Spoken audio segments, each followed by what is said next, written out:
Bene data bakundwa b'umwami Yesu Kristo, mwese abakurikira izi nyigisho tubahaye ikaze mu biganiro bya SAVEUR DIVINE. Ibi biganiro mu bitegurirwa n'abavuga butumwa bwiza batandukanye, akaba ari umuhamagaro ugendera ku ijambo ry'Imana byanditse mu gitabo cy'ubutumwa bwiza uko bwanditswe na Matayo ibice 24 umurongo wa 14. Kandi ubutumwa bwiza bw'ubwami buzigishwa mu isi yose ngo bube ubuhamya bwo guhamiriza amahanga yose, nibwo imperuka izahera ko ize. Ibi biganiro mu bikurikira ku channel ya YouTube yitwa SAVEUR DIVINE. Tubifurije kugubwa neza. Imana Data ari nayo so ibaha umugisha. Ndabaramukije bakundwa mu mwami wacu, ndabasuje cyane mu izina ry'umwami wacu Yesu Kristo. Mwene so MUTUYEMUNGU Jean-Pierre baramutsa, ndabifuriza kugira umugisha w'Imana muri byose. Imana ibanezeze. Ndashimira rero abambanjirije muri iki cyumweru batuganiriza ijambo ry'Imana, hanyuma kandi nanjye nje gukomereza aho bari bagejeje. Nkomeje kuguha ikaze. Nk'uko bizi umutwe w'ijambo turimo tuganira, topic dufite ni ugushima. Ni ijambo riboneka mu rwandiko Paul yandikiye Abakolosayi, Abakolosayi ibice 3 umurongo wa 15, uravuga ngo mureke amahoro ya Kristo twarire mu mitima yanyu, ayo mwahamagariwe kuba umubiri umwe, kandi mugire imitima ishima. Amen. Kugira umutima ushima, kugira umutima uhora wibuka iby'Imana yakoze, bikakurinda amaganya, bikakurinda ubwoba, bikakurinda gusubira inyuma, bikakurinda iyo ugira umutima wibuka uhora ushima, bikurinda ubwoba bw'ejo hazaza, ugahora uzirikana iby'Imana yakoze, hanyuma bikakubera imbaraga z'ejo hazaza. Imana ishimwe cyane. Imana ikunda amashimwe, yaturemeye kugira ngo tuyihimbaze, yaturemeye kugira ngo tuyishime, tuyishimire ibyo yaremye, tuyishimire ibyo yakoze n'ibyo izakora. Imana ihabwa icyubahiro. Njyewe rero ndagira ngo mvuge gatoya ku ijambo ryitwa gushima, ariko duhigura imihigo. Duhigura imihigo twahize kera. Hari imihigo tuba twarahize igihe twasengaga tubabaye. Nasomye ijambo ry'Imana mu gitabo cyo kubara ibice 30 umurongo wa 3, cyangwa se reka mpere ku wa 2. Umurongo wa 2 mu kubara ibice 30 umurongo wa 2 haranditse ngo Mose abwira abatware b'imiryango y'Abisirayeli ati, iri ni ryo tegeko Uwiteka ategetse, umugabo nahiga Uwiteka umuhigo cyangwa niyibohesha indahiro, ntagace ku isezerano rye ngo aryonone, ahubwo ahigure ibyaturutse mu kanwa ke. Amen. Hanyuma hari n'irindi jambo ry'Imana nasomye rifasha umutima wanjye, ariko kandi rikomeye. Umubwiriza ibice 5 umurongo wa 4 haravuga ngo guhiga umuhigo ntuwihigure birutwa no kutawuhiga. Ayo ni amagambo yose twibukiranya. Ndagira ngo muri uku gushima Imana, cyane cyane muri izi mpera z'umwaka, twongere twibukiranye guhigura imihigo twahize. Nasomye amakuru y'umubyeyi witwa Hana, igitabo cya mbere cya Samweli, ndetse n'igice cya mbere uhereye ku murongo wa 10 kugera ku wa 11. Nsanga ngo igihe uyu mubyeyi yari arimo asenga, yahize imihigo, ahiga umuhigo ngo arimo asenga ababaye, asaba umwana, ngo abwire Uwiteka, aramubwira ngo Uwiteka niwibuka umuja wawe, ukankiza uyu mubabaro wo mu mutima, ukankiza agahinda, ukampa umwana w'umuhungu, uwo mwana nanjye nzamugutura abo uwawe kandi ibihe byose. Nsoma andi magambo akomeye, ndacyavuga ku mihigo.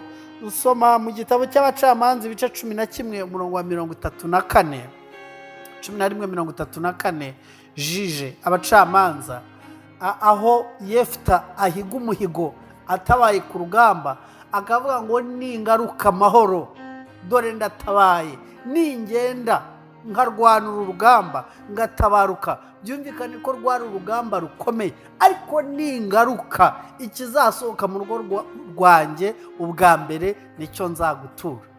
Nashaka kuvuga imihigo rero mu gihe gikomeye cy'ubuzima, mu gihe gikomeye cy'uburwayi, mu gihe gikomeye cy'intambara, mu gihe gikomeye nta butabazi ubona iruhande rwawe, wagiye usenga. Nanjye njya mbikora, nawe warabikoze. Ndagira ngo twibukiranye mu gihe cy'impanuka zikomeye, mu gihe cy'imibabaro ikomeye cy'urugendo rw'ubuzima, mu gihe cyo kwiga ubona ejo hazaza hadahari, mu gihe cyo gushaka urimo utekereza ubona ubuzima bukomeye, hari imihigo wahigiye Uwiteka. Uramubwira ngo nzagushima. Ijambo uramubwira ngo nzagushimira imbere y'amateraniro manini. Wahigiye umuhigo Imana, urayibwira ngo nzagutura amaturo aya n'aya. Wahigiye umuhigo urayibwira ngo nzagukorera, nzakuririmbira, nzakuvuga. Ndashaka kukwibutsa ngo kugira umutima ushima harimo no guhigura imihigo twahigiye Uwiteka. Bibiliya iravuze ngo umugabo nahiga umuhigo akawuhigira Uwiteka, aramenye ntakiyanduze, icyavuye mu kanwa ke ajya gikurikirana gisohoza. Umuhanga witwa Salomo aravuga ngo guhiga umuhigo ntuwihigure birutwa no kutawuhiga. Bivuze ngo wibohesheje indahiro. Bibiliya rero itweretse abagabo b'intwari n'abagore b'intwari ngo mu gihe Hana yabyaraga umwana, muri kiriya gice cya mbere cya Samweli wa mbere, imirongo yindi ikurikiraho hepfo, uraza guhera ku wa 10 ku wa 11 umanuke hepfo, ngo asubira mu rusengero rw'Uwiteka. Yari amaze kubyara umwana wa mbere nk'uko Uwiteka aramumuhaye igihe yahigaga umuhigo. Nawe birashoboka ko wahize umuhigo ukavuga ngo Uwiteka we, nungirira neza mu bihugu by'amahanga ngiyemo, nundinda, nunkiza iyi ndwara, nunkiza uru rupfu, nunkiza aka kaga, nzagukorera. Uwiteka we, nzakizwa. None ko wamaze gutabarwa, kw'ibyo wabwiye Imana yabigukoreye, kw'ibyo wabisabye yabigukoreye, upfukama urira mu gihe cyo kubyara, upfukama urira aho nabasha kuvuga naho ntavuga, uri murira utakira Imana, uyibwira ngo aya masomo ninyatsinda, ninsoza nkabona akazi, nibigenda gutya. Mbese wahigura umuhigo. None ijambo ryamanutse kuri SAVEUR DIVINE riravuze ngo kandi mugira imitima ishima, mufite imitima ishima. Imana yagukoreye ibikomeye, nawe ukwiye kwinezererwa ukayishimira. Uwiteka yakugiriye neza.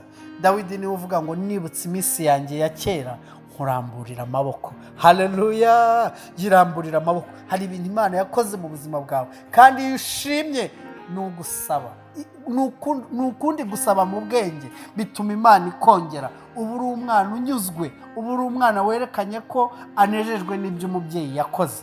Ariko iyo udashima ubingayi, uhora urira, ukarira no mu by'Imana yakoze, ukarira no mu mugisha uhari, ntuyishimire kandi ntunyurwe, bigatuma utagira ibyiringiro by'ejo hazaza, bigatuma nta n'umuntu wagirira neza ntawe wafasha, kuko buri munsi uhora ubona nta kimana yakoze, uhora ubona ntaho uragera. Ariko umuntu ufite umutima ushima, umutima unyurwa, umutima uhigura iby'Imana, ibyo wahigiye Imana, Imana irakongera kandi ukumva uri umukire, ukumva uratuje. Ntumere nk'Abanyarwanda duhora tuvuga ngo yampaye akaraka, yampaye utuntu n'udufaranga, kandi Imana nta kitakoze mu buzima. Ariko twita utuntu. Ntabwo Imana yaguhaye utuntu, ntabwo yakoze utuntu. Imana yakoze ibikomeye. Uwiteka Imana yawe yakoze ibikomeye. Nishimwe iteka ryose, uyiheshe icyubahiro, uyishimishe indirimbo, uyishimishe amaturo, uyishimishe kugirira abantu neza, ujye uhora uyishima iteka. Imana ikunezeze. Twifurije kugira impera z'umwaka nziza, uhigura imihigo wahigiye Uwiteka. Guhiga ntuhigure birutwa no kudahiga. Uwiteka kunezeze, Uwiteka yemera igitambo cyawe cyokeje. Imana ikunezeze. Nanjye ndagukunda, nkwifurije umugisha w'Imana iteka ryose. Amen, amen.